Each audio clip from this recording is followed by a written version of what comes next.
Okay, so this one, Strawstalker.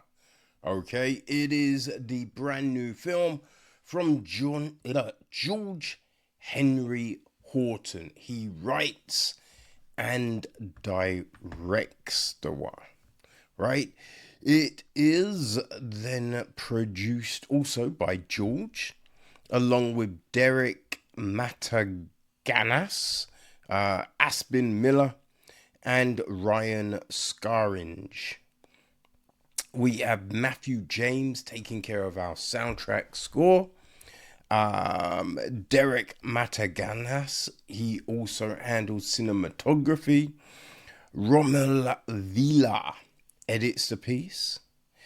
We've got Alex Dixon on production design. Hair and makeup was Madison Federico, right? And stunts, we have Rick Williamson and Jean-Luc Lezaca. Okay, so our cast, right? The film is about Henry and Haley, right? So Haley is played by Branika Scott, and Henry is other than George Henry Horton, right? We have it kind of framed around, right, another influencer, Sandy, who is by Vincent Ranola. There is Eleanor, right, our realtor, as it were. She is played by Emily Rafala. Strawstalker was played by Gary Casper. We have Mary, played by Tara Strand. Solomon, right, the Zealot, played by Dallas Steinbeck. Who else do we have? Lexi, right, played by Meredith Lee McClure. Kyle, by Roberto Thomas. There is the cameraman, played by Alexander Berzovic. Rick Williamson is Officer Joey. There is Officer Ramirez, played by Dana Sarah. We have Susanna, played by Raquel Molina. Brett, played by Jean-Luc Lescar. Kendall, played by Kimberly Kokal. Constance, played by Zoe Farmingdale. Jonathan, played by Danny Charaviga. Edmund, played by Jimmy Sensi. There is also Marla, played by Caitlin Snell. And the Uber driver, played by Mark Presterman. Okie dokie. So, what is the film about, you may ask? Okay. Henry and Haley are an aspiring starlet couple who've just moved into Oak Bridge, a quiet Los Angeles neighborhood marketed as the safest place to live. They're ready to film every spontaneous moment of their new life, unaware that Oak Bridge isn't interested in being part of their brand. In this neighborhood, the silence is intentional and the perfection is a performance. When a theatrical scarecrow behind their backyard hedge, Henry, a man whose life is carefully crafted lie, assumes it's a viral prank. Haley, the true heart of the pair, who often finds herself going along with Henry's nonsense, keeps the camera rolling. Then the footage changes. Dead crows appear in the yard. The scarecrow begins moving between cuts, appearing in reflections and crashing their live streams. A local warns them that the creature hunts those who aren't what they seem.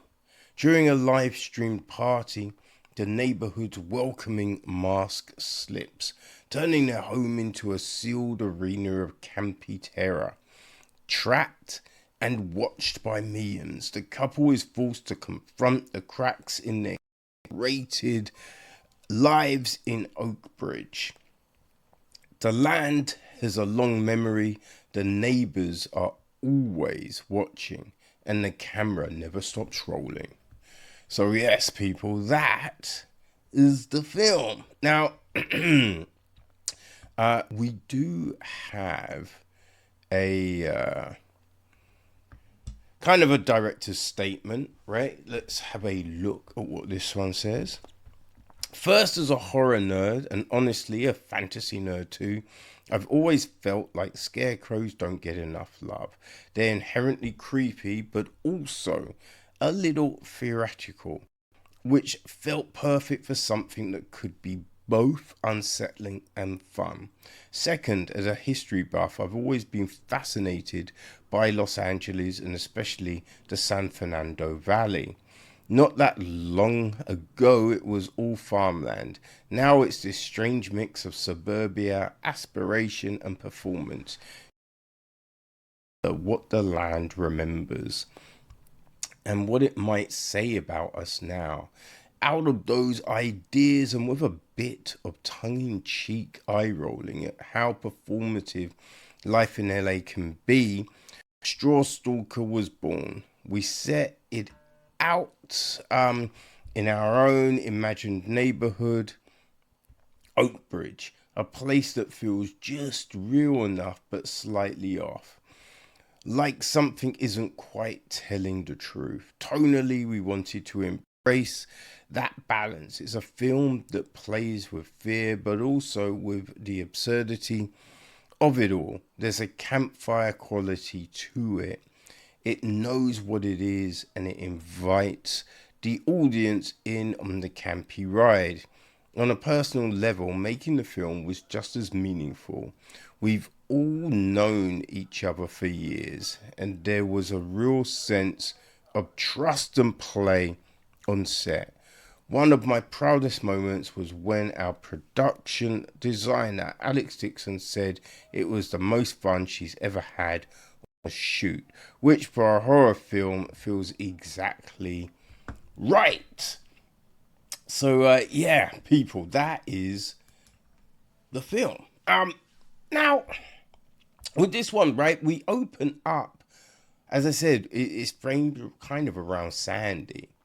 So we have, like, Sandy seems to be, a streamer influencer type that wants to, I think it's something about, I forget what he calls his stream, but it's something about finance and, getting girls, right? That's how he's kind of framing himself. Like he's the expert on both.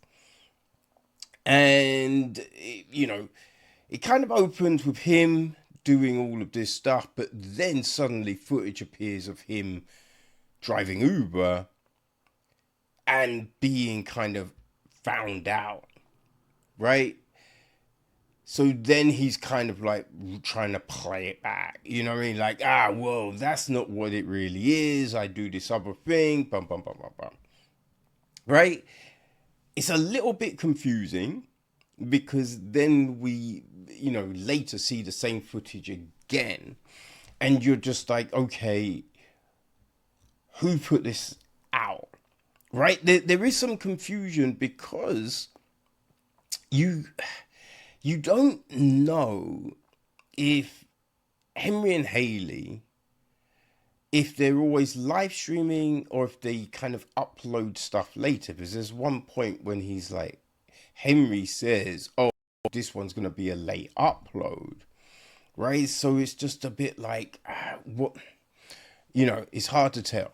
And then also they ask another Uber driver, is it okay to film you? Right? But it seems they don't ask Sandy that question. So there's some confusing, in parts of the film, just getting a sense of how this is all going. Right? I think also because we don't know how long Haley and Henry have been together, right? And it doesn't necessarily matter, but there's things that go on within the relationship that you're just like, at this point,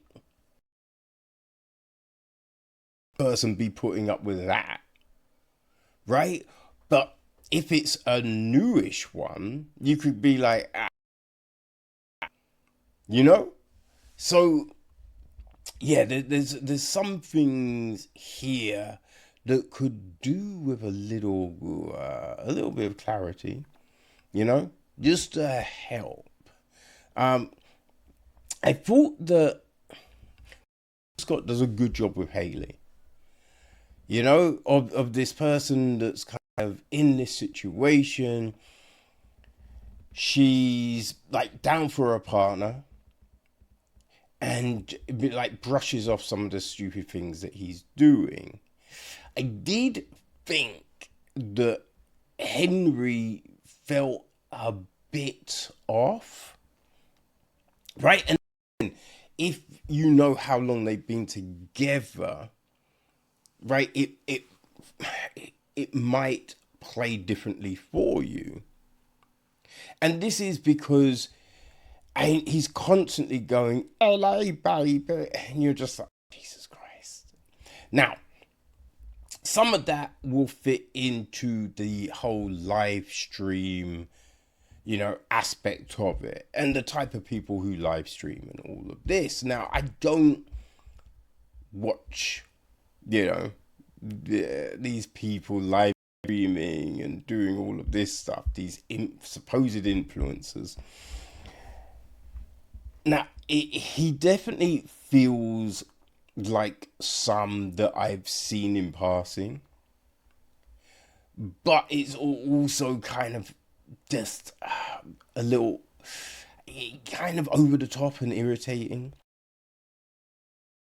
And you just think if he's on his own, yeah, you get it. But when he's hailing and he keeps on doing things like trying to scare, you know what I mean? That you just think there's a point when someone's going to get tired of that, right? So where are we in this? You know? So we have all of this stuff going down. And they organize a party and invite their fans. Now, again, things are a little bit tricky because Henry seems to be against it. But you go, ooh, why? Because he seems to be all about the fans. So there's these things that, again, that I said, right? You kind of wish there's a little more context going with these things. You know what I mean? So we have all of this stuff. Now, as they're filming, right, and talking and just these different interactions that we're seeing, there are these little flashes, right, of something going past the window, right, a face in the window, right, there's someone you see in the crack of a door and that kind of thing. So all of this stuff happening, which you're kind of like, if this footage is going live, you're kind of like, I'm surprised someone hasn't left something in the comments, right? And if it's in the comments, at least Henry's definitely going to see that, right? So I think this is one of the things with the film. There are these things that aren't said or talked about that you kind of think, right? If everyone's watching this, I feel someone is definitely going to point certain things out, right? Like something Henry does in the film. And it's there in the, so you're just like, how come no one talked about this?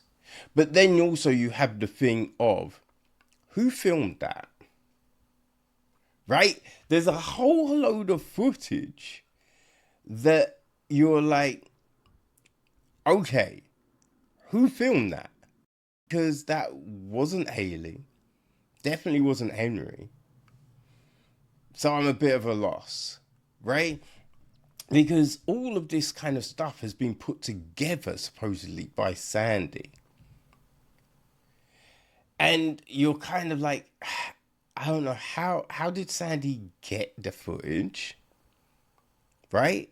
How did he get the footage? How did he get the police body cam footage?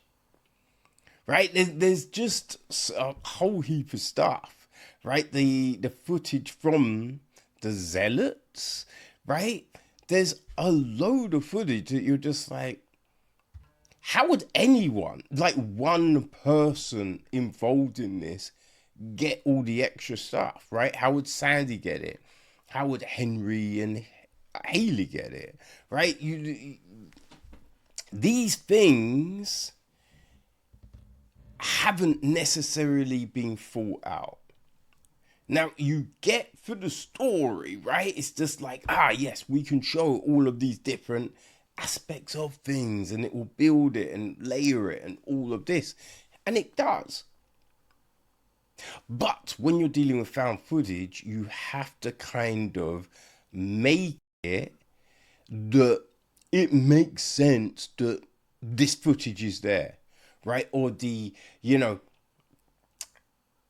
angle works, right? Because you're like, okay, so maybe they dropped the camera here, but that means there's some things that won't be in shot, or it'll be at this weird angle, or right. So you think about all of those type of things, and with this, we don't have that, right? There's Henry. There's a point when Henry talks about this thing and what it means and the impact of it and all of this. But you have to say to yourself, how does he know? Because he didn't know any of that stuff earlier. Right? So how does he know any of that stuff? Right? It's just a bit baffling. There are, as I said, there are things that work. It looks like everyone had a lot of fun. You know what I mean? Especially with the party and just all of these things. So, look like everyone had fun, which is great. But for the story itself, it just seems like there's a lot of holes. Right? A lot of holes into, the footage, right? Why the angles, right? Like Henry and Haley as a couple, and you're just thinking, if you love someone, right, and you're trying to make sure that they don't get into any shit, you would just say the things that would give them the reason not to come for you. Right? Now, if you're a shitty person, you've been doing shitty things, just say the things. Like, that's the clearest way to stop something, right? To kill the momentum. Just say the things. But yeah, for whatever reason, we do not. So there are these odd things, right? Like, if something is interfering with radios, it would also interfere with cameras. You know what I mean? Like, if we're not getting radio signal, we're not getting body cam signal, we're not getting video camera signal, right? There's just these things where you're just like, I can see where they're coming from, all right? I can see what they're trying to do. It's just the execution doesn't always add up. Right? That's the biggest thing with this film. Like, you can see the intent. You can see how they're trying to layer it and build it. It is just, there are a lot of aspects that do not add up. Now, if you are a fan of the found footage genre, you know, and we've looked at a lot of these films, right? Dagger, Chad Gets the Axe, Live Stream was one, Super Street, like there's been a lot, right? It's been a lot of them. And a lot of them have been really good. There's been some ones that are a little, don't quite work. You know, but it's this big smorgasbord of things you could jump into, right? So I think with Strawstalker, it all depends on the type of found footage that you are drawn to. You know, if you want that's intricately been put together and, you know what I mean, it just works on all these levels, maybe it's not that. But if you're just looking for a fun, silly story, then maybe it works for you on that level, right? Now, yeah, Strawstalker, it will be available for your well, I think it's available right now, right? I think it just came out, so you can watch it on all your favorite VODs, you know. And as we do, we will put the links on the webpage for the episode. But yeah, people, Strawstalker is out now.